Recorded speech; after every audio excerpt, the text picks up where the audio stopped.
Welcome to Ideas Have Consequences with me, Larry Alex Taunton, and today we're going to talk about communism, Marxism, socialism, and how Tim Walz represents all of them. But first, we need to make sure that we understand what these things are. Watch this quick presentation. In the mid-1990s, when I was a graduate student studying history, specifically European history, Russian history, and Marxism, people would say to me that this was a dead end. I mean, the Berlin Wall had fallen by this time. The Soviet Union had collapsed. And yet, here we are now seeing Marxism infiltrate segments of our own society. So I thought it might be helpful to explain to you what Marxism is. What is Marxism? Prussian political theorist and revolutionary Karl Marx didn't invent the idea of socialism any more than Planned Parenthood invented abortion. But each put their own evil stamp on these practices. Socialism, which may be loosely defined as the equitable redistribution of wealth, has no absolute beginning. Marxism is Marx's particular variation on the theme. His contributions to socialism were chiefly in systematizing it, popularizing it, and militarizing it. Just as Darwin saw in guided biological processes at work in natural history, Marx likewise believed that impersonal economic forces were driving human history. History would move irresistibly from one economic stage to another until it reached the utopian socialist stage called communism. Marx called these mysterious evolutionary forces of history dialectical materialism. To help these forces along, Marx declared that workers of the world must unite and overthrow the ruling classes in violent revolution. But such revolts were few in number and were easily defeated by their respective governments. And Marx, who was rightly seen as an instigator, was expelled from half the countries of Europe. In 1849, he moved to London. There he found a labor force that had been calling for socialism in one form or another long before anyone had ever heard of Karl Marx. Full of revolutionary fire, Marx preached his famous message of bloody revolution in the expectation that the laborers, called proletarians in Marx speak, would rise up and burn the country to the ground. But it didn't happen. British laborers, though receptive to Marx on many levels, were largely uninterested in Marxism. It wasn't that socialism had no appeal to them. It did. Rather, they rejected the violence Marx demanded. They hoped to achieve their goals via democratic means. They had good reason to be hopeful. A series of parliamentary reform measures saw both improved working conditions and the expansion of the electorate. Furthermore, a robust, Bible-centered Christianity flourished in Britain in a way it simply did not in continental Europe. When asked the name of the person he most detested, Marx's equally fanatical colleague, Friedrich Engels, said, Spurgeon. This was a telling reference to the great Baptist preacher Charles Spurgeon, who regularly drew London audiences of more than 10,000. Royalty and proletarians alike were drawn to his straightforward messages of forgiveness, hope, and meaning to be found in the person of Jesus Christ. Engels well understood that a people who possess these things do not, as a rule, overthrow governments. But it wasn't just Spurgeon. This was also the Britain of William Booth's juggernaut, the Salvation Army, which pioneered large-scale Christian benevolence. The Christian faith of the working class went far to satisfy the needs of the soul. These simply were not a people possessed of the revolutionary spirit that Marx demanded. Embittered, Marx broke with socialists in Britain while continuing to predict a workers' uprising in the industrialized countries of the West until his death in 1883. But it didn't happen. Enter Italian Marxist Antonio Gramsci. Marx's prediction of revolution led to disillusionment among subsequent Marxists who awaited that day the way Heaven's Gate cult members awaited the Hale-Bopp comet. While languishing in one of Mussolini's prisons, the dwarfish Gramsci filled a series of secret notebooks with his own Marxist ideas. Among them, an explanation for Marx's failed prophecy of a coming proletarian uprising against the ruling classes. According to Gramsci, Marx had grossly underestimated the strength of Western society. In 1917, Russia, an armed insurrection, had worked because the state and its primary institutional support, the Russian Orthodox Church, were weak and rotten. One swift kick had brought them tumbling down. In Gramsci's view, the West, chiefly Britain and America, were different. The diminutive Italian spoke in terms of hegemonies, that is, of power structures, where Marx divided the world into a single hegemony of haves and have-nots. Gramsci divided it into more hegemonies: families, education, government, morality, the church, law, and civil society as a whole. The frontal assault strategy would not work in the West, he said, at least not in the beginning, because these institutional pillars of Western society were much too strong. These must be undermined from within first, softening them up, and only then, when the Western colossus was sufficiently weakened, would the frontal assault work. Gramsci's strategy was in effect that of the Trojan horse. Socialism will triumph, he wrote, by first capturing the culture via infiltration of the schools, universities, churches, and the media by transforming the consciousness of society. The Trojan horse approach is called cultural Marxism. Subvert families, traditional morality, and the touchstones of national identity, and penetrate educational institutions, the church, and the legal system, and eventually that country will fall like a ripe fruit into the hands of Marxists. It wasn't until the 1950s that Gramsci's notebooks, which had been smuggled out of the prison, were published posthumously in Italian. It was another 20 years before they were published in English translation. By then, with multiple Marxist genocides and all, one might have thought that the evils of the system were so well established that no one in their right mind would ever again think of implementing them. But leftists are not ones to give up on a murderous, unworkable, failed utopian ideology simply because it is a murderous, unworkable, failed utopian ideology. And Gramsci's notebooks breathed new life into Marxist hopefuls. By the 1980s, Gramsci's ideas had achieved something of a cult status among a generation of Western academics. The degree to which Gramsci's infiltration tactics have worked needs little commentary from me. The left began occupying powerful positions in, if not outright control of, each of the aforementioned societal pillars. Marxists were sure that the much anticipated revolution was near. But it didn't happen.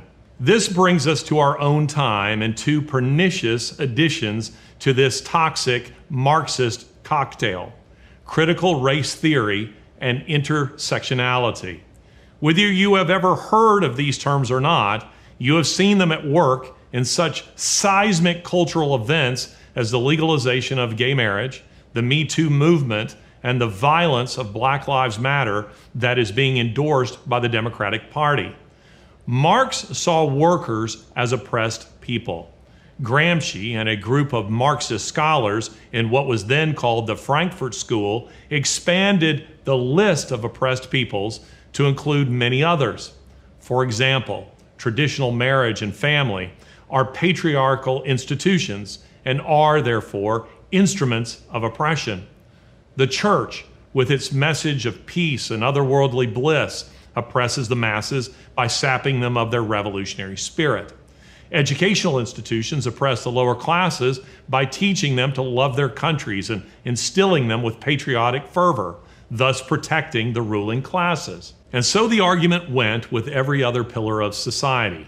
You must remember that the Trojan horse strategy, that is, cultural Marxism, is to infiltrate these pillars and to destroy them from within. Convincing some in these institutions that they are actually suffering oppressed victims is an effective way to do it.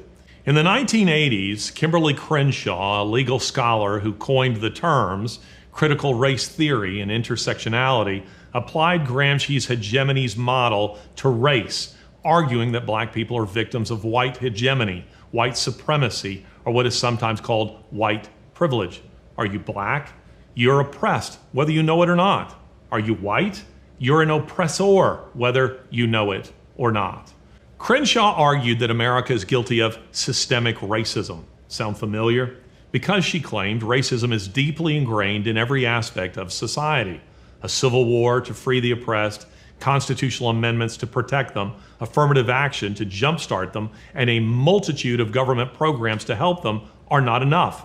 Nothing will ever be enough. If a black man or woman fails to succeed in America, it cannot be the result of his or her own choices or limitations. It is always the fault of a racist system.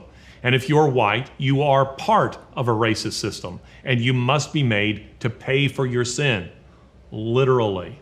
Critical race theory is being used to pave the way for massive reparations for slavery because it overcomes, not logically but emotionally, the chief hurdle facing those demanding such reparations: how to make white people of today co-conspirators in the crime of an institutional slavery that ended more than 150 years ago. As you might have guessed, intersectionality expands the definition of victims until it now includes anyone who isn't a straight, Christian conservative white male. At the intersection of society, she says, one finds that women are victims of men. Non-heterosexuals are victims of heteronormativity. Non-Christians are victims of Christian hegemony. Non-Americans are victims of Americans, and on it goes. The form taken by modern Marxism sees society in terms of victims and victimizers. It has often been said that Marxism can never work because it fails to understand human nature. There's much truth in this. That said, Marxists have proved to be astute, if cynical, observers of human nature to this extent. First, contrary to what is frequently alleged, Marxism, much more than capitalism, appeals to our greedy natures because it says that what is yours should be mine. Indeed, I have a right to take it by force if necessary. Second, Marxism appeals to our desire to tell other people what to do.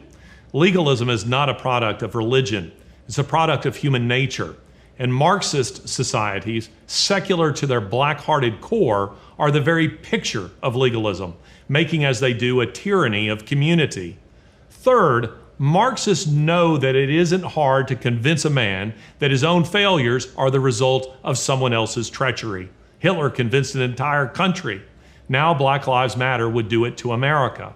The evil in this cannot be overstated. It's the sort of warped logic that progresses from a soft persecution to pogroms and eventually to the gas chambers. Remember the game Jenga?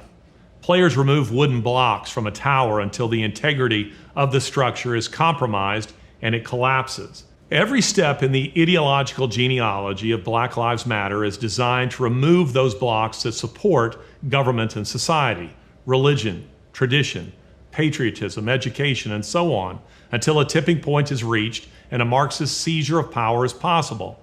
It's a tried and true formula. Just look at history. Dozens of lesser towers have already fallen into total Marxist ruin. Albania, Angola, Armenia, Azerbaijan, Belarus, Benin, Bosnia, Bulgaria, Cambodia, China, Congo, Croatia, Cuba, Czechoslovakia, Estonia, Ethiopia, East Germany, Hungary, Laos, Latvia, Macedonia, Moldova, Montenegro, Mozambique, North Korea, Poland, Romania, Russia, Slovakia, Tajikistan, Turkmenistan, Ukraine, Uzbekistan, Venezuela, and Vietnam. And this is just a list I made off the top of my head on a napkin. None of these are or were what one might call models of freedom, prosperity, and stability. And yet this is what the neo-Marxists would give us under the guise of social justice. But don't be naive. This isn't about social justice. It's a pretext for injustice. It's about the weaponizing of a fictional guilt for the seizure of assets and power. Revelation 6:8 says, "And I looked, and behold, a pale horse, and his name that sat on him was Death, and hell followed with him." With a body count of more than 125 million in the 20th century alone, one might reasonably wonder if this is a reference to Marxism. Whether it is or not, only time itself will tell. Regardless, history has demonstrated all too well that death and hell follow that murderous worldview wherever it goes. In conclusion, let me answer a question that I've been asked many times. Historically speaking, why has the United States proved so resistant to Marxism when so much of the rest of the world has fallen prey to it? The answer is simple: Christianity. America has the largest Christian population in the world, and Christians have generally recognized Marxism's inherent godlessness. For their own part, Marxists recognize that Christianity is the key Jenga block supporting the whole of American society, and America in turn is the key Jenga block supporting what remains of the free world. To quote T.S. Eliot, if Christianity goes, the whole culture goes. So now that we have defined what socialism, what Marxism, what communism are, let's move forward in our narrative and talk a little bit about Tim Walz. But before I get to him, I want to lay the groundwork for something that I think is very important and that is happening in the broader culture. There's peace of mind and security. Security for our country, security for our leaders, and security for our families. But think about this. You're not financially secure if all your eggs are in one basket. Gold and silver are an excellent way to diversify your savings. They're a hedge against inflation. They're a physical asset that is in high demand globally, from the wealthy to central banks. And through my friends at Birch Gold Group, you can own physical gold and silver in a tax-sheltered retirement account. That's right, you can diversify an old IRA or 401k for no money out of pocket into an IRA in gold and silver. This is one thing you can do to secure your family's savings. Text IDEAS to 989898 and receive a free, no-obligation Infokit and learn the role precious metals play in your overall savings strategy. Again, text IDEAS to 989898. With an A+ rating with the Better Business Bureau and thousands of happy customers, you can trust Birch Gold like I do. Text IDEAS to 989898. As we go through life, the years bring us wisdom, experience, and memories we hold dear. Yet with age, our health often faces new challenges. It's a natural part of life, but it's crucial to address these changes with the right care and attention. For me, one of the ways to stay sharp is to supplement. I've been using Liver Health Formula, and I recommend you try it for yourself to see the results that it can bring. And right now, I think is the time to start taking care of your liver, because there is a silent epidemic affecting 100 million Americans. 1 in 3 Americans suffer from an overworked and sluggish liver. It affects our weight, energy levels, clear thinking and productivity, and even sleep. Our livers get bombed every day with GMOs, microplastics, toxins, and all of the stuff that you might not even know about. Liver Health Formula can support your liver to minimize the impacts of all of this. It is a premium supplement designed with 11 clinically proven botanicals to support and detoxify your liver, helping you feel revitalized and ready to conquer each day. Just listen to Mr. Harrington's testimonial, who shared his transformative journey. At first, I was skeptical, but the health improvement has been nothing but amazing. The tired, foggy feeling I've had is gone. I have more energy for a longer duration. Also, the service and delivery is always prompt. Of course, results are not typical, thus you have to see for yourself. There's an exclusive deal for my audience. Head to getliverhelp.com/Larry. And as a special offer, you'll get a free 1-month supply of nano-powered omega-3s with your order. That's getliverhelp.com/Larry. Those of you who are members of the posse, regular viewers of this show, will know that I was recently in Mexico City. And when I was there, I posted this on social media. I posted it on Twitter. I posted a thread about my visit to the Trotsky Museum, which is there. Now, for the uninitiated, Leon Trotsky was one of the early Bolsheviks. He was a friend Vladimir Lenin's. He played a key role in overthrowing the Tsarist regime in 1917. And then following that, during the Russian Civil War, which is not to be confused with the Russian Revolution. The Russian Civil War was fought between 1918 and 1920, and it was a war not between Tsarist forces, or at least not primarily, between Tsarist forces and Bolsheviks, that is to say Marxists, which is to say socialists, which is to say communists, but rather it was chiefly a war between the Reds, the Bolsheviks, and the Whites, the Mensheviks. It was a war between socialists fighting for power. And Trotsky played a very major role in the Civil War. If you've ever seen Dr. Zhivago, Boris Pasternak's very important novel made blockbuster movie with Omar Sharif and Julie Christie and various others in 1965. I think it won an Academy Award back when that mattered.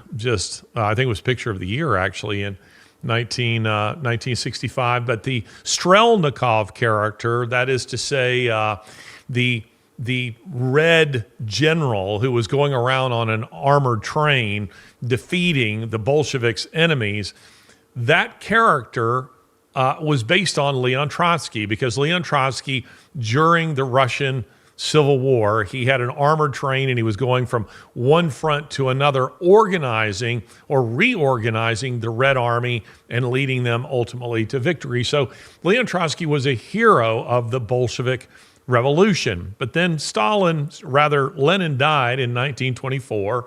There was a power struggle.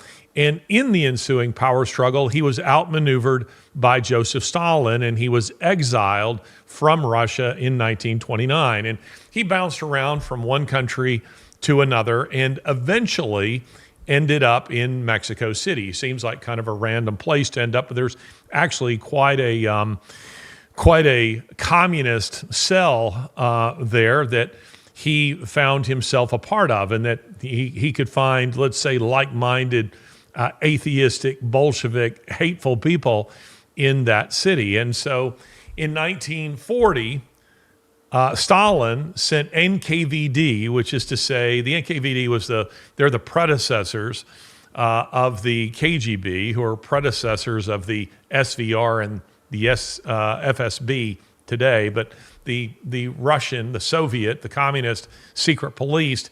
He sent agents to assassinate, Stalin did, to assassinate Trotsky. I mean, Stalin was so insecure that the thought that there was somebody out there who disagreed with him, who was a rival for the affection of the Russian people, he just simply couldn't abide. And so these people attacked Trotsky's home in 1940, machine gun through the windows into his study. Again, I was just there, and you can see on the wall the pock marks from the bullets. They weren't successful in killing him, but then another agent was sent, and this time the strategy was different. Rather than shooting through the windows at him, this man earned Trotsky's trust. He managed to get into Trotsky's home, and Trotsky was convinced that he was one of them. And while Trotsky was showing him something, while seated at his desk, this guy standing behind him took an ice axe and hit Trotsky over the head with it. He hit him with the flat side of it. He didn't hit him with the sharp end, but the flat side of it brought it right down on top of his head. Trotsky didn't die immediately, but he did shortly thereafter, and that was in August of 1940 that took place. So now Trotsky's home in Mexico City is a museum, and you go from room to room, and you eventually end up in the study where Trotsky was assassinated. And you're getting a history of socialism and a history of the Russian Revolution and a biography of Trotsky as you go through the museum. Now, what was of interest to me as I'm walking through this museum is I'm waiting to see, is this going to be a truthful museum that's going to tell us the bloody history that I just outlined in the lesson that you just watched? the bloody history of socialism, or is it going to be propaganda? Is it going to be a museum that extols the virtues of Leon Trotsky? Now, you may wonder, why would anyone extol the virtues, the non-existent virtues of Leon Trotsky? Well, because there are always those people who believe, as I've stated many times, that this is an ideology, this is an ideology, as we say here, because it's idiots who believe in these things, that it's workable, that it could have worked if only Lenin had lived, if only Stalin had not taken over, or in this case, if only Trotsky had taken over. And even Britannica, Encyclopedia Britannica, is in on it. I mean, this is from Encyclopedia Britannica, which has become, other than the hard editions, it has basically become like Wikipedia. They crowdsource a truth now on their website. So the definitions are constantly changing. But this is what Britannica says, Britannica Online. Had Trotsky won the struggle to succeed Lenin, the character of the Soviet regime would almost certainly have been substantially different, particularly in foreign policy, cultural policy, and the extent of terroristic repression. Bear in mind that Leon Trotsky was okay with the killing of the entire Romanov family and their, the rest of their court. They had no problem with that. He had no problem with that, rather. So Trotsky himself was a murderous brigand too. Now, would he have killed as many people as Stalin? Maybe not. But we're only talking about degrees of evil here. And part of the point that I would want to drive home to you is that socialism, Marxism, communism, and in this case, we're referring to them as more or less the same thing. In strict terms, they're not exactly the same thing, as I pointed out in the video that you just watched. But as far as these individuals are concerned, we would see them as essentially the same thing. They lead to the same destination, which is genocide. And that is because socialism, Marxism, communism, they are by definition atheistic, and therefore they are dehumanizing.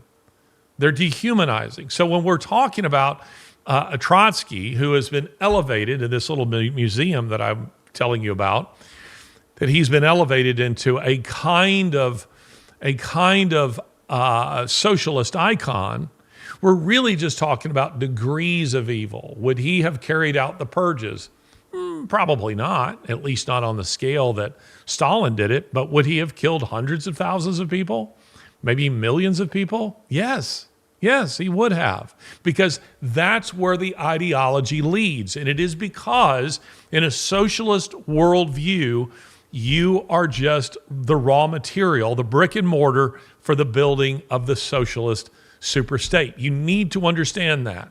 It's very important that you understand that, because in the Christian worldview, man, an eternal being, is served by the state, a temporal institution. But you see, in the Marxist, in the socialist, and the communist model, that's reversed. Man, a temporal being, serves the state, an eternal institution. You see the difference? It's a huge difference. And it's the difference in this election. It's the difference in the options that you have before you. You have one ticket that is openly Marxist. I say openly Marxist, but they don't use the term. They don't want to use the term. They don't even want to use the term socialist. But they are openly Marxist insofar as their policy agenda, the things which they embrace, the things that they do, are Marxist. They are Marxist. Now, it's important that you get that. So here I am going through the Marxist Museum, and I'm seeing, or the Trotsky Museum, which is, Marxism, a celebration of Marxism. And you have people who are going through who clearly themselves see that there are people who are there like me. They're just interested in seeing what this dead Marxist maniac believed and what his life was about. But there are other people who are going through there because for them it's it's it's like they're going to to see a dead secular saint.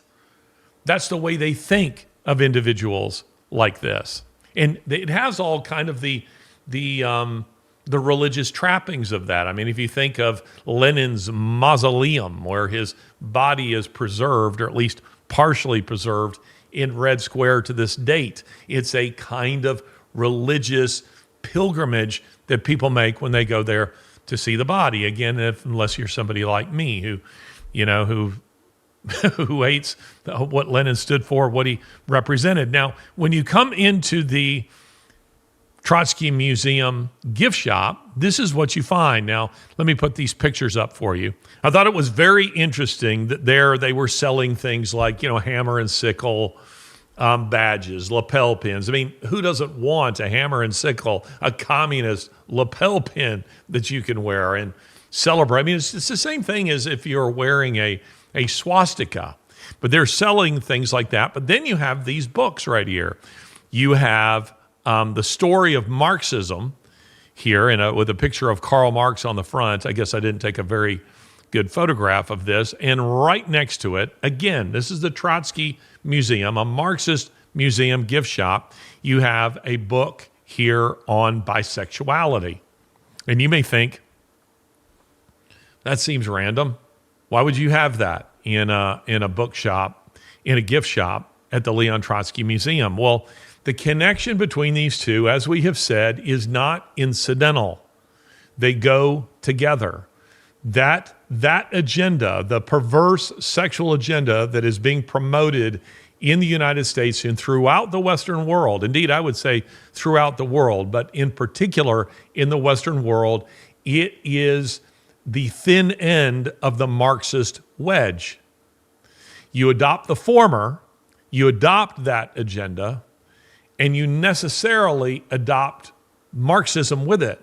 Because you see, the way they're using it is a wrench that is thrown into the cultural, societal, moral mechanism. That's what you seek to do. Karl Marx was all about undermining existing morality in the West, particularly in the English-speaking West, which is based on a Judeo-Christian worldview, and he knew that the way to do that was to destroy existing social norms. That's the way to do it, and hence the reason that they would use something like this. Hence the reason they would say boys can be girls and girls can be boys and so on. That's all part of the mechanism. It's part of the way of destroying existing social norms, of destroying existing morality, and thus replacing it with something else. And in that case, it's not with God, it's with the state. Because you must understand that Christianity is the kryptonite to Marxism, to socialism. Socialism is by definition atheistic, and it seeks to establish itself as God, to establish the state as God. And socialism will have no other gods before it. It cannot abide Christianity because anyone, as Francis Schaeffer so eloquently put it 2 generations ago, Christians are by definition rebels. You see, because no totalitarian or authoritarian regime can tolerate a people who say they have an absolute universal standard by which all men and their governments are judged. A man who believes in God, or at least the God of the Bible, is an individual who will not necessarily adhere to existing laws because he will judge them, he will measure them against God's laws. And if he finds they contravene the laws of God, then he is conscience bound to reject those laws, to disobey those laws. It's what drove the abolitionists, for instance. And it's what's driving, as Democrats know very well, much that is on the right of the political spectrum.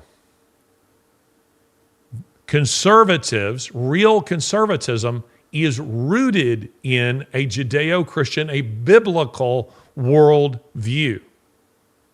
And they know they have to destroy that. And the way to destroy it is to say up is down and down is up. That the sky is not blue, it is, something else. To say, as Scripture itself says, to call what is evil good and to call what is good evil. To get you to embrace things as truth that once upon a time you would never have ever countenanced as being true. That's what drives the Marxist agenda, and hence the reason you walk into a bookstore at the Trotsky Museum in Mexico City and you find these books side by side. For the uninitiated, they seem odd. The book seems out of place. It's like having a book on video gaming, right? It doesn't fit with the Trotsky Museum. Oh, but it does fit with the Trotsky Museum because it is part of the perverse agenda. It is part of the perverse agenda, and it is important that we understand that because in knowing it, ladies and gentlemen, we can better interpret the culture, right?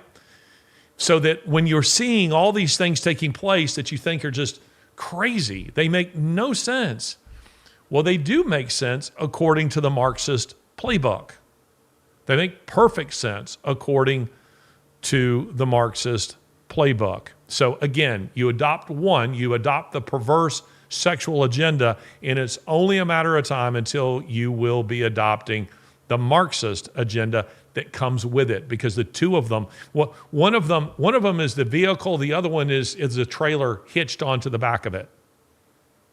They go immediately together. And of course, we're seeing that now, right? I mean, we've had the mainstreaming of this agenda more than a decade ago. It was Barack Obama in 2008. In 2008 said he expressed doubts about gay marriage. And look at how quickly, I don't think he was expressing those doubts genuinely. He was playing to the American public, but he said he finally kind of came around towards the second half of his first term to say, maybe there's nothing wrong with it. But in 2008, he said there was. Look at how far we've come in 16 years. So we've gone from the mainstreaming of that agenda all the way to the place where we now have Marxist candidates. The two go together. And we'll demonstrate this more as we go along in today's episode. Now, this brings me to Trotsky's lover, Frida Kahlo, who does not, by the way, look anything like Salma Hayek, who played her in a Hollywood movie. Salma Hayek is, one of the most beautiful women in the world, and Frida Kahlo, very famous for her unibrow. Perhaps she could have been if she'd have taken care of herself just a little bit better. But Frida Kahlo is the Mexican artist, the Mexican painter. She has been. There's an effort to make her into a feminist icon in the modern world, and she's being promoted everywhere. I don't know if you've noticed this, but Frida, not just in a Hollywood movie, but as I travel around the world, I can't help but notice that there are Frida, purses, there's Frida paintings, there are Frida portraits, there's Frida artwork, there's Frida scarves. Take a look at this picture here. I took this picture in Italy last year. And I just kept noticing that Frida was all over the place in Rome. And here we have these scarves that are for sale in a market in one of Rome's central piazzas. In this case, the Campo dei Fiori, where these were being sold. But they're all over Rome, and they're all over Europe. You'll find her in London. You find her in South America. I wish I had been taking more pictures of these images of her, but she's like the garden gnome. I mean, she just keeps appearing all over the place. Now, why is that? Why would Frida Kahlo be promoted so prominently all over the world, and she's being held up as a model, especially for young women? This is someone you should look up to. This is someone you should aspire to be like. Now, why would that be the case? Frida Kahlo was a bitter, angry miserable woman. I don't know what you do or don't know about her life, but Frida, perhaps we can put it up on the screen, her famous self-portrait. So here she sits in her husband's suit coat. She is holding scissors in her hands, and she has all around in her hand rather, and she has all around her hair clippings. And this is because Frida had had a miserable marriage. Her husband had cheated on her and had left her, had divorced her, left her alone. And here she is angrily putting on his coat, cutting off her long hair, which again lays around her in clippings. And this is her self-portrait. It's a portrait of Frida Kahlo throwing off her femininity and asserting a masculinity. She's asserting a kind of equality with her husband as a male, as man to man. So she gets rid of her feminine characteristics and she puts on his clothing, male clothing. Frida was deeply, deeply embittered and undoubtedly was a deeply wounded woman. But she's not a woman that should be held up as any kind of icon, as any kind of model for young women. But why would she be promoted? I mean, there are a lot of bitter women. Why her? Because Frida hated the United States and she was a member of the Mexican Communist Party. Bet you didn't know that. And Frida was chummy. Indeed, by all accounts, was a lover. Strikes me as odd. Leon Trotsky doesn't really strike me as the ladies' man, but Frida seems to have found him attractive. And by all accounts, she had an affair with him, with the approval of Trotsky's wife. This is an unusual aspect. If you don't know this, it is an aspect, a very real aspect of socialism, of communism, of Marxism, which is to say that standard sexual morality is bourgeois and it should be ignored. This is why Malcolm Muggeridge, for those of you who would know who he is, he was a socialist of the 1930s, 1920s, 1930s, an atheist. Again, socialism and atheism, they go together, as Dostoevsky pointed out to us long ago in The Brothers Karamazov and other great works of his. And Muggeridge, he was married, he was a Marxist, a womanizer. One of the reasons he ran off to live in the Soviet Union was because of the whole free love aspect of socialism. It's what we see in the so-called Jesus movement that really didn't have much to do with Jesus in the 1960s. It was really kind of a socialist Jesus. And part of socialist Jesus is free love. There are no consequences. It's just bourgeois, capitalist morality and conventionality that needs to be thrown off. This was their view. This is their understanding of this. And this was Frida Kahlo, and this was Trotsky. But you see, because she was a socialist, she is a Marxist, a communist, she's held up as a kind of icon for women. And again, she was necessarily an America hater. Look at this painting of hers. This painting she titled, "Marxism Will Give Health to the Sick." She painted this, I think, just a year before her death, 1952, 53, somewhere in there. And you see a top hat in the top right corner, a figure wearing a top hat. That's supposed to represent Uncle Sam. That represents America. And then we see this bearded fellow over Frida's, this is a self-portrait, over Frida's left shoulder. That's Karl Marx. And then we see these two enormous hands that are kind of coming around her. That's supposed to represent Karl Marx, supposed to represent Marxism. And then we see her throwing off her crutches. She sees Marxism as a kind of godlike entity that gives her physical health and rebirth so that she doesn't even need her crutches anymore. Do you see the way these people think? They can't help but make their atheistic, secular ideology into a religion. It becomes their God. It is, as G.K. Chesterton said, when man doesn't believe in God, it's not that he won't believe in anything. He said he'll believe in everything. He will worship something. He will make a God out of something. And in this case, in Frida's case, it was Marxism. And again, she doesn't have the excuse of those people pre-1917, that is pre-Bolshevik revolution, before the communists seized power in Russia in 1917. She doesn't have the excuse of the people who lived before that time who never saw Marxism in practice and in control of an entire country.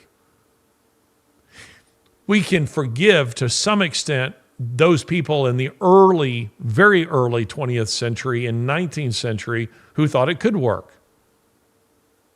Not a lot, but we can at least sympathize a bit because it had never had control of an entire country. But you see, in her case, she comes along post-1917, post-Russian Revolution, post-Russian Civil War, post-communist purges, post-Stalinism. And she still sees it as though it were a wonderful thing that could work. Do you see how warped these people become in their thinking?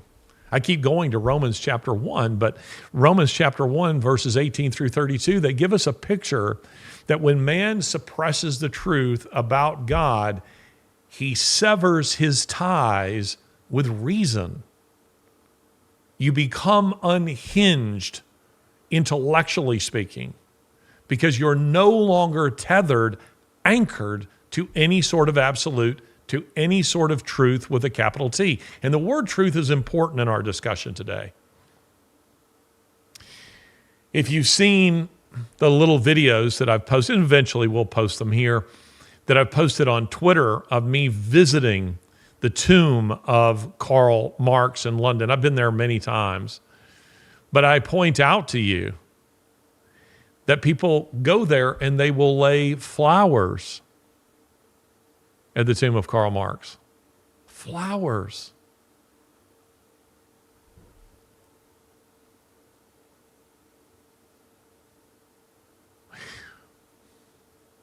Secular ideologies, ladies and gentlemen, killed no less than 150 million people in the 20th century alone, as I just pointed out. But there's always somebody like Frida who thinks it could work. About truth, Karl Marx said this in the Communist Manifesto, and I would strongly encourage you to read the Communist Manifesto. It's an easy read. It's, I don't know, maybe 100 pages. I'm not sure, but you can download it for free off of Kindle because there's no longer any copyright on it. We're well beyond that, and Marx is dead. So you can download it, or maybe you have to pay a modest fee because somebody digitized it and translated it for you. But the point is, it's cheap. Or you can order a hardback off of or paperback off of online somewhere. It's not expensive, and it is an easy read. Capital, Das Kapital, Marx's magnum opus, is a whole different deal. That is not an easy read. It's mostly factory surveys, and it's not worth even trying to read for most. But the Communist Manifesto is punchy. It's Marx at his best as a writer and at his most evil, because in it he says all kinds of evil things. Published in 1848, and I think the first volume of Capital was published in 1867. So you see there was a big gap, and then volume 2 was published posthumously. But Marx says this, among a lot of other wicked things: communism abolishes eternal truths. It abolishes all religion and all morality. So when we go back to the Trotsky Museum gift shop and we see those two books side by side, you begin to see why. It's all part of the Marxist playbook. When we read that Malcolm Muggeridge, or you can read his autobiography. Malcolm Muggeridge, by the way, became one of the most important apologists of the Christian faith of the 20th century. Extraordinary individual who lived an extraordinary life. I'm a great admirer of Malcolm Muggeridge. His autobiographies you can find online as well, worth reading. Another little book of his is called, what's it called, A Fourth Testament? A Third Testament? I can't remember, but it's quite good. It's very interesting, but you can learn a little bit about him. But when he was an atheist and a socialist, we read about how, as I just said, he ran off to Russia for free love. And it's because it's perfectly consistent with communism. Communism abolishes all morality. And when some of you will go on YouTube and say, socialism, communism, Marxism, they're not atheistic. Sure they are.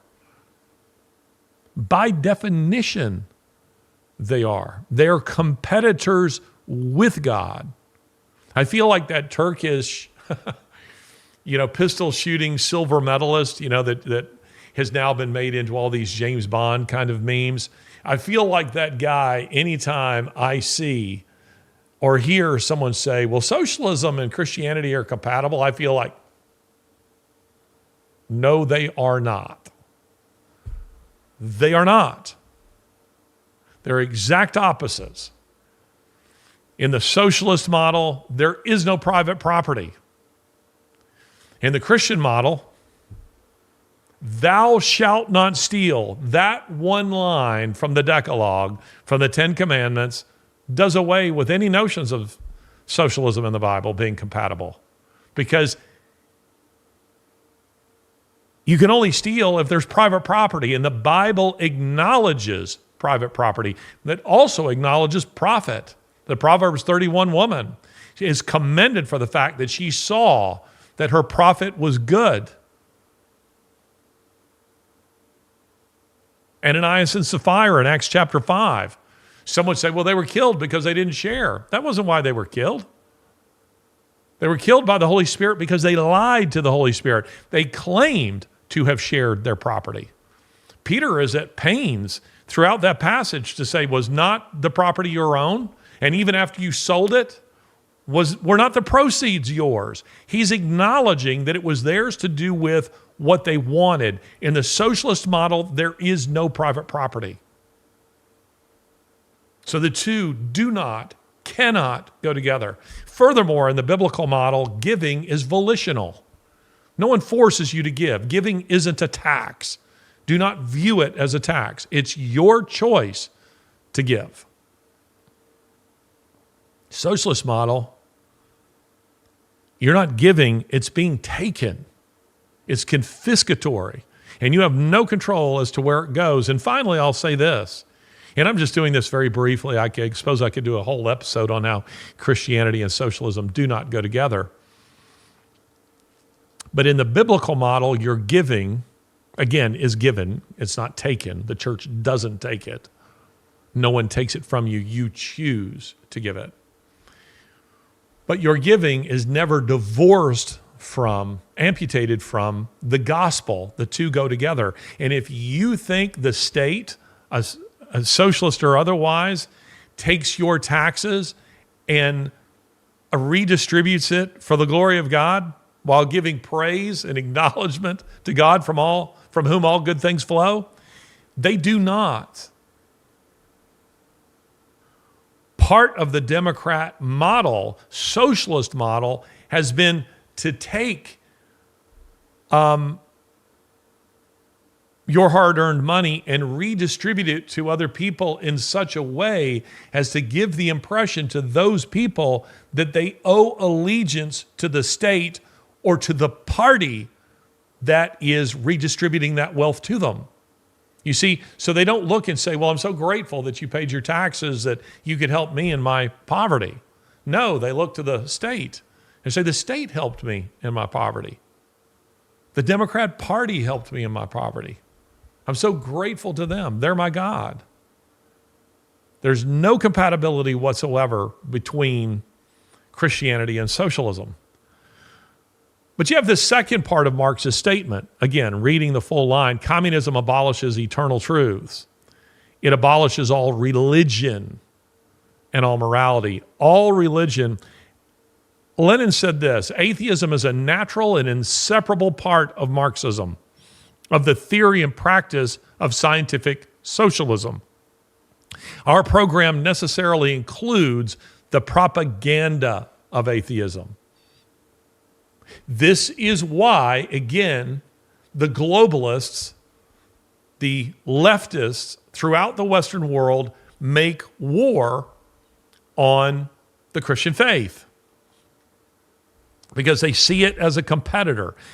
But Lenin also said this, agreeing with Marx, truth is the most precious thing.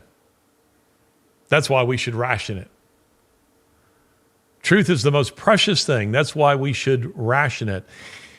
He's being very sarcastic here. He's saying only we, the people in power, should know the truth. As for the masses, we give it to them maybe in doses. Do you see how this is being done in the West? How this is being done through our media? How the truth is often being hidden, and it's being hidden cynically. Think about the Trump assassination attempt. We have yet to learn almost anything. There's some serious questions to be answered here, but the whole thing has been memory hold. It's like it didn't happen. I mean, they even were questioning for a while, doing fact checks on whether or not it was a bullet that actually hit Trump's ear. I mean, how stupid can you be? But again, this is a way of gaslighting the public. But let's listen to the CEO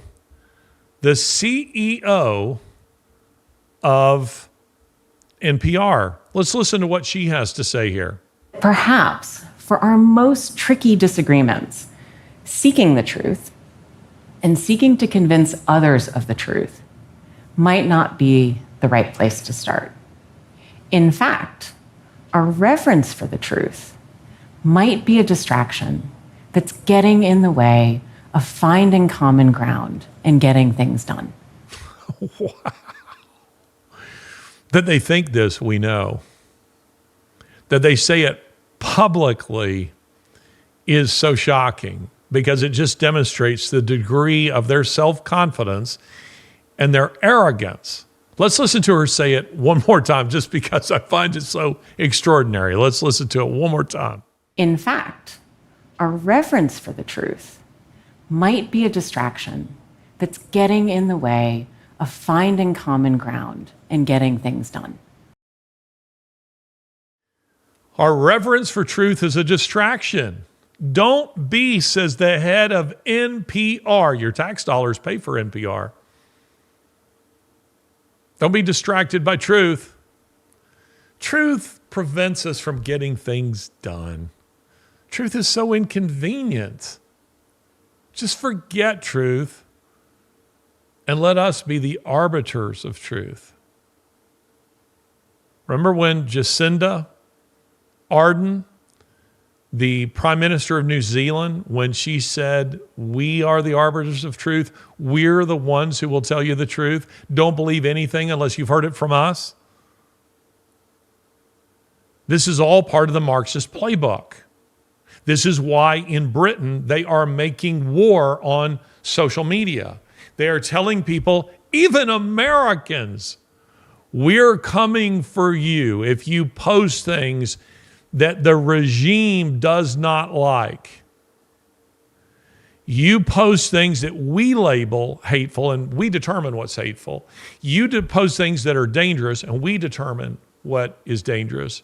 You post things that are anti-establishment, and we determine what is anti-establishment, and we're coming for you. Yes, we're even coming for you in America. And they will, by the way, if you end up with a Kamala Harris, Tim Walz administration, because they'll allow it. They'll enable it. They're threatening to put people in jail, and indeed they are, for memes. This is part of the Marxist playbook. It is the way that it works. And you must, ladies and gentlemen, you must resist it. We must collectively give the middle finger to these kind of people. Post what you want. That's freedom of speech. Freedom of speech means you can post things that I don't like. You can go online and make videos about how wonderful Marxism is. You're allowed to do that. That's freedom of speech. Whether I like it or not, that's freedom of speech. But turnabout is fair play. It means I'm allowed to post what I want. And we're moving into the post-freedom of speech era. Listen, as I've pointed out many times, ideas have consequences. This show was averaging 300 to 600,000 views per episode until YouTube put their foot on our throat and said, nope, not here. We're not going to let you post things that are anti-establishment. Rather than holding a press conference where they're threatening you, YouTube just quietly turns a few knobs and messes with the algorithms. They choke the upload so that it takes you a long time to upload a show. It's just pinwheels. They choke it with ads. Some of you complain about the ads. YouTube puts lots of their own ads in there. And by the way, those of you who complain about our ads, I have zero sympathy. I don't know how economics works in your world. In mine, it's a capitalist world. And that means bills have to be paid. You get to watch this show for free. We have to pay for all this.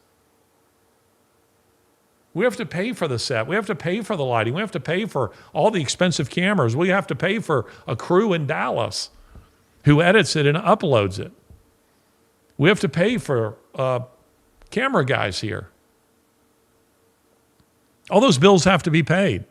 You cannot say on the one hand that you are a capitalist and on the other complain about ads. It's just the reality of the way that world works. And by the way, we sell some wonderful products here. You should buy a few. Use code Larry. Use code IDEAS and get your discount. I'm not a socialist. And in a socialist world, even there, things aren't free. They just like to give the impression that they're free. It's just a shell game. They're just making someone else pay for it. Just as they are with saying they are relieving student debt, forgiving student debt. They're doing no such thing. The banks, the government will all be paid just by someone else. That's a way of buying votes, and that's how the left works. But you see, they're very open about the fact that truth does not matter to them, and that is because they're Marxists. And this brings us to Tim Walz. Listen to what CBS said about Walz. This isn't Breitbart, CBS.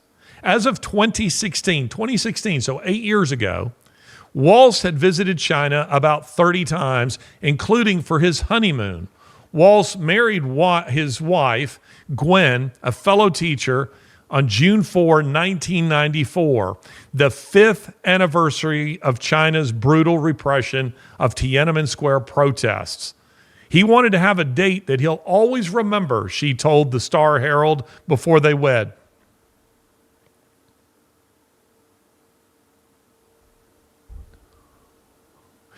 Imagine saying that you were going to get married on September 11th,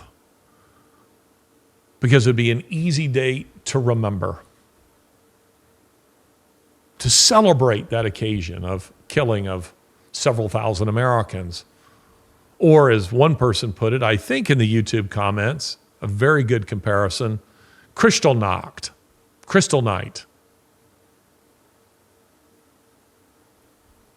When Hitler burned all the synagogues. It's an easy date to remember. Who does that? And as of 2016, he had been in China 30 times. Ladies and gentlemen, I have been in China once. And you know how much I travel. I've tried to go more than that. I was not permitted into the country. And I can tell you that the Chinese, I'm reading an interesting little book. We'll put the cover up for you that is called Who Are China's Walking Dead by Kay Rubisek. And I hope to have Miss Rubisek on the show. She's born and raised in the United States, but her parents are both escapees of communist countries. And she went back to China. She was arrested briefly, fortunately, and released, but she went back and has written a very interesting little book. Again, it's titled Who Are China's Walking Dead, that is really about the Chinese Communist Party. And if you want to understand China, you have to understand the Chinese Communist Party because they run China. It's what makes it very difficult for Americans to understand about communist states like, say, Vietnam or formerly Russia, but it remains true of Russia, even if Russia now isn't actually communist, or China, which is actually fascist these days, but again, that's a separate conversation, is that you think that you have rights. You can be lulled into thinking that you have rights. I mean, they have a constitution, but there's a difference between being a constitutional government and a government with a constitution that they ignore willy-nilly. Most Americans do not understand that when you get beyond the borders of the United States, appeals to the police or to the government or to the law when you find yourself in trouble often just make things worse for you. I have been, as many of you will know, I have had my share. I just related, by the way, just in the previous episode in Mexico City, how the plainclothes police officer wearing a skull and crossbones on his suit coat came and was trying to intimidate because he didn't like the work that I was doing, paying attention to all these people who are trying to get into the United States or lining up outside the U.S. Embassy to be flown into the United States by the Biden administration with money that I think is being funneled through Ukraine. So he comes along, starts asking me questions, and then implies that my phone has been hacked and is trying to let me know, you better be careful. I have had my share of run-ins with police of these kind, not usually in a country like Mexico. It's usually in a communist country. In Cuba, same thing. I've run into it there. I've run into it elsewhere. So when it comes to China, I'm well aware of the way they work. And I can tell you this, that there's no way that Tim Walz gets into China 30 plus times as of 2016. Who knows how many times you've been there now? 40, 50, 60, 100? I don't know. But there's no way that you get into that country as many times as he has, are as prominent as he is as a governor, and who speaks as openly as he does about China, unless the Chinese Communist Party wants him there, unless they see that there's some benefit to. I don't have nearly his visibility, especially now that he's a vice presidential candidate. And again, I went one time and was banned. Now, how did that happen? It happened because while I was there, I fell afoul of the law, or not really the law. I fell afoul of the de facto law, not the written law. But I did some things that the Chinese Communist Party did not like. The first was that I associated with the Christian population in that country. My passport was taken when I was visiting a church, when I was visiting Christians. This was before they started bulldozing them again after 2010. There was kind of a brief window that appeared to be a kind of opening, and it's what communists do. They claim there's sort of a glasnost, that there's sort of an opening, and then what happens is people begin to feel safe. They come out of the woodwork. They get your numbers. They find out who you are. And then they begin to tighten controls once more. It's an old totalitarian regime tactic. And on this occasion, I was visiting a church and my passport was taken, was copied, it was returned to me, but they knew very well who I was and who I was visiting. Then I was at Peking University, Beijing University. And during a lecture, I stated that Mao had killed more than 70 million of his own people. Now, I knew that was a risky thing to do, but I just simply couldn't let it go. To allow there to be conversation of Mao as though Mao was a guy who had done some good things and just a few bad things. Oh, boys will be boys.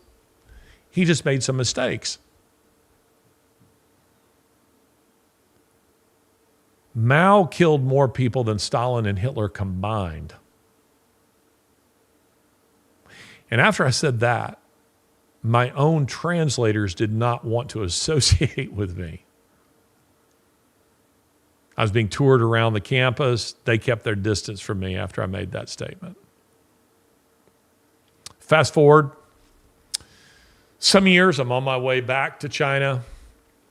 I think I'm applying for a visa, and I am told in no uncertain terms that I will not be allowed back into the country unless I promise not to say or write anything negative about China. I have to sign that document.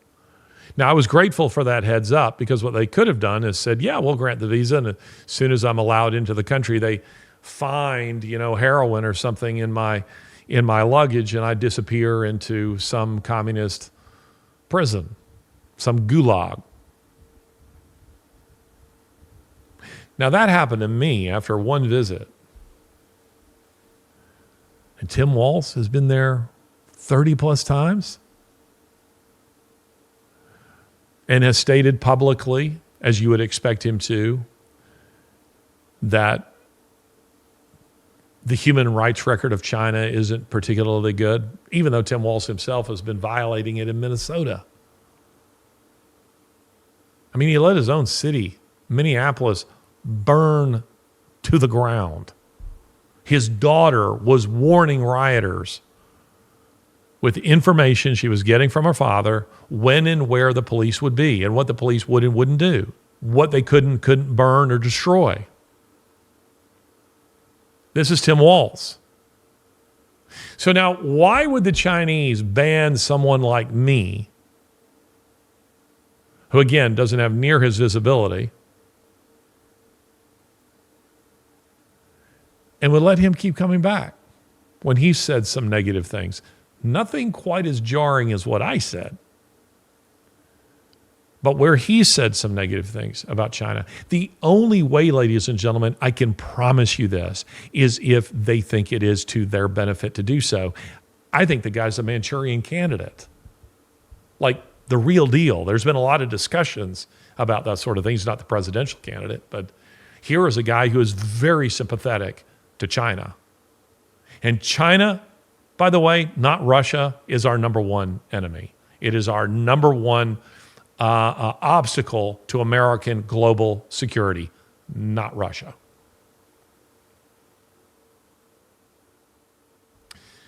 Interestingly enough, Ms. Rubisek, the author of the aforementioned book, Who Are China's Walking Dead, she argues that the Chinese are chiefly behind the woke movement in the United States in general, and I'm inclined to agree with her. That they have, in effect, agents in guys like Tim Walz and in Kamala Harris. These are people who are Marxists. They are Marxists. I was in Geneva, I don't know, when was it? A couple of months ago. And I'm in a hotel lobby, and I'll anonymize aspects of this, none of the important aspects of this, none of the things that deal with the crux of the story, but I need to anonymize some of this so as to protect these people, these students. But I'm in a hotel lobby when I see all these Chinese students who are, again, this is Geneva, this is in Switzerland, and they're all speaking English to each other. Even when it's just them, they're speaking to each other in English, which intrigued me. They weren't using German, they were not using Chinese, they were speaking English. So one morning I'm having a cup of coffee, and there are, I don't know, maybe 8 or 10 of them there. And I say, "Where are you from?" And they say they're from Shanghai. I said, "Well, that's very interesting. What brings you here?" And they say that they're there studying engineering. They're on essentially a week or two, field trip to the country. And I ask them why they're speaking English, and that's because they've been told to practice their English and to only use English, even with each other, on this particular trip. And they seem like kids from anywhere. They seem they're joking with each other, and they're showing the kinds of interests that kids their age would, flirting with each other, horseplay, and whatnot. But then I say, "What do you think of China's social credit system?" And it was a test on my part because I wanted to see if they would speak openly. They went silent. It was just like in that university lecture hall when I said Mao had murdered 70 million of his own people. Utter silence. And here they're all go stiff, and they're looking at each other. No one is sure what to say. And their teacher, their instructor, comes over, and he begins to engage with me. And he had encouraged them, by the way, to speak to me. When I started asking the questions, he said, "Sit down, use your English, talk to this gentleman, answer his questions." But when it came to that, they went silent. And he comes over and says, he kind of stumbles around uncomfortably. And I interrupt and I say, "They're not allowed to answer that question, are they?" He said, they shouldn't. And then he starts to answer the question for me, and I stop him and I say, "Then you probably shouldn't either." And he nods as if to express gratitude for reminding him of that fact. And they all left then in silence. Ladies and gentlemen, that's what government tyranny looks like. That's what fear looks like.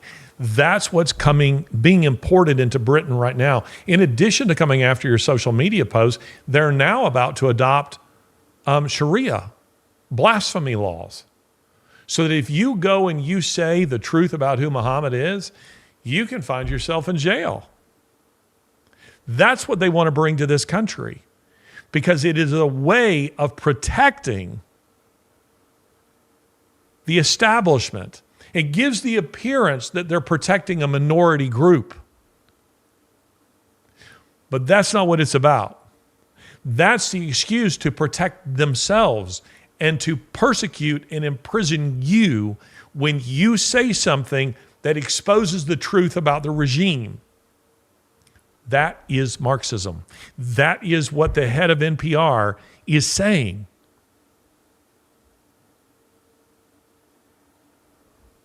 Truth gets in the way. It's inconvenient. It prevents us from accomplishing things. Who would ever think that truth prevents you from accomplishing things? Those people who use lies to accomplish things. And when their lies are exposed, truth becomes an inconvenience. And we've already seen how Marx says the state determines the truth. Ignore truth. Abolish truth. There can be no truth in a Marxist world except that which the state itself declares, which is no truth at all. You must resist these things. In the case of Tim Walz, who has embraced every leftist agenda, right down to the kind of stuff being promoted in the Trotsky Museum gift shop.